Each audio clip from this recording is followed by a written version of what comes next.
त्रेता युग में जब भगवान विष्णु ने श्री राम के रूप में राजा दशरथ के सबसे बड़े पुत्र के रूप में जन्म लिया, तब उनके सुदर्शन चक्र ने उनके सौतेले भाई भरत के रूप में कैकेयी के गर्भ से जन्म लिया था। रामायण में भरत का चरित्र एक ऐसे आदर्श भाई के रूप में दिखाया गया है जिन्होंने अपने माथे पर अपनी मां के द्वारा लगाए गए कलंक को मिटाने के अथक प्रयास किए थे। आज हम आपको भरत का संपूर्ण जीवन परिचय देंगे। रामायण में भरत का जीवन परिचय। भरत का जन्म। राजा दशरथ की 3 रानियां थी, जिनमें से उनकी दूसरी रानी कैकेयी थी, जो कि कैकेय देश की राजकुमारी भी थी। उन्हीं के गर्भ से भरत का जन्म हुआ। वे दशरथ के 4 पुत्रों में दूसरे नंबर पर थे। उनके बड़े भाई कौशल्या पुत्र श्री राम थे, जबकि 2 छोटे भाई सुमित्रानंदन, लक्ष्मण व शत्रुघ्न थे। भरत की शिक्षा। जब सभी भाइयों की आयु शिक्षा ग्रहण के लिए हो गई, तब भरत अपने भाइयों के साथ महर्षि वशिष्ठ के गुरुकुल में शिक्षा ग्रहण करने गए। वहां जाकर उन्होंने विधिवत रूप से शिक्षा ग्रहण की तथा उसके बाद पुनः अयोध्या लौट आए। भरत का विवाह। अयोध्या लौटने के कुछ समय के पश्चात श्री राम व लक्ष्मण ब्रह्मर्षि विश्वामित्र के साथ गए थे। उसके कुछ दिनों के बाद मिथिला से अयोध्या में सूचना आई कि श्री राम का माता सीता से विवाह हो चुका है। तब राजा दशरथ व राजा जनक ने अपने बाकी पुत्र पुत्रियों का भी आपस में विवाह करवाने का निर्णय किया। इसके फलस्वरूप भरत का विवाह माता सीता की चचेरी बहन व कुशध्वज की बड़ी पुत्री मांडवी के साथ हुआ। मांडवी से भरत को 2 पुत्र प्राप्त हुए, जिनके नाम तक्ष व पुष्कल थे।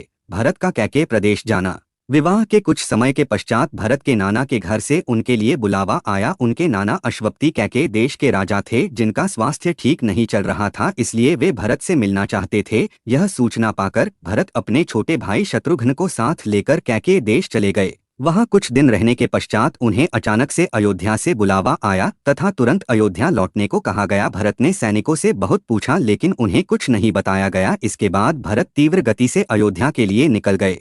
भरत का अयोध्या आकर सब षड्यंत्र जानना। अयोध्या आकर उन्होंने देखा कि पूरी अयोध्या में मातम पसरा है, वह सभी उन्हें है तथा तुच्छ दृष्टि से देख रहे हैं। जब वे राजमहल पहुंचे तो उन्हें अपनी मां की प्रिय दासी मंथरा के द्वारा सीधे कैकेयी के कक्ष में ले जाया गया। वहां जाकर भरत अपनी मां को विधवा के वस्त्रों में देखकर सन्न रह गए, किंतु जब कैकेयी के द्वारा उन्हें सब घटना का वृतांत सुनाया गया तो उन्हें अपने कानों पर विश्वास नहीं हुआ।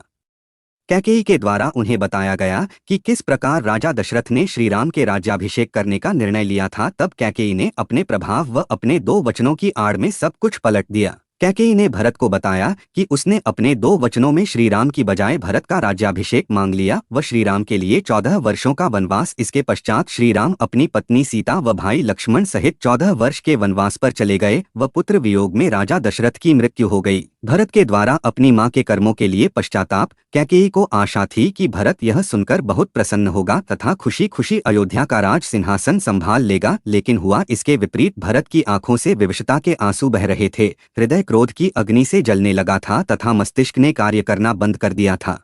उसने उसी समय अपनी मां कैकेयी का हमेशा के लिए त्याग कर दिया तथा जीवन भर उनका मुख न देखने का प्रण लिया। इसके बाद वे सीधे मां कौशल्या के कक्ष में गए तथा अपनी मां के द्वारा किए गए कर्मों के लिए क्षमा मांगी। वे कौशल्या से लिपटकर विलाप करने लगे थे। तब अयोध्या के राजगुरु महर्षि वशिष्ठ ने भरत को बुलाया तथा अपने पिता दशरथ का अंतिम संस्कार करने को कहा। दुर्भाग्य से जब दशरथ की मृत्यु हुई तब उनके 4 पुत्रों में से एक भी वहां उपस्थित नहीं था, इसलिए भरत ने शत्रुघ्न के साथ अपने पिता का अंतिम संस्कार किया। भरत गए चित्रकूट। अपने पिता का अंतिम संस्कार करने के पश्चात भरत श्री राम को वन से वापस अयोध्या वापस लाने चित्रकूट के लिए निकल गए।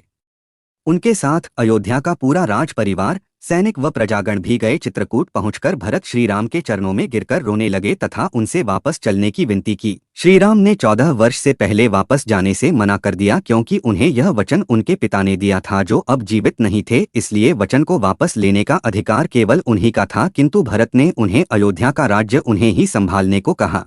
इस पर श्री राम ने उनकी यह बात मान ली तथा अपनी अनुपस्थिति में 14 वर्षों तक भरत को अयोध्या संभालने का आदेश दिया। इसके बाद भरत ने श्री राम से अपनी खड़ाऊं उन्हें देने का आग्रह किया। वह खड़ाऊं भरत अपने सिर पर रखकर आंखों में आंसू भरकर वापस अयोध्या लौट गए।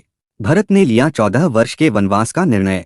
श्री राम की खड़ाऊं अपने सिर पर रखकर भरत अयोध्या पहुंच गए तथा पूरी प्रजा के सामने घोषणा की कि अयोध्या के राजा केवल और केवल श्री राम हैं। उन्होंने वह खड़ाऊं राज सिंहासन पर रख दी। श्री राम ने उनकी अनुपस्थिति में अयोध्या का राज्य संभालने का आदेश दिया था, इसलिए भरत ने श्री राम की भांति ही अयोध्या के निकट नंदीग्राम के वनों में एक वनवासी का जीवन व्यतीत करने व वहीं से राज्य की व्यवस्था संभालने का निर्णय लिया। इसके बाद भरत नंदीग्राम में कुटिया बनाकर रहने लगे।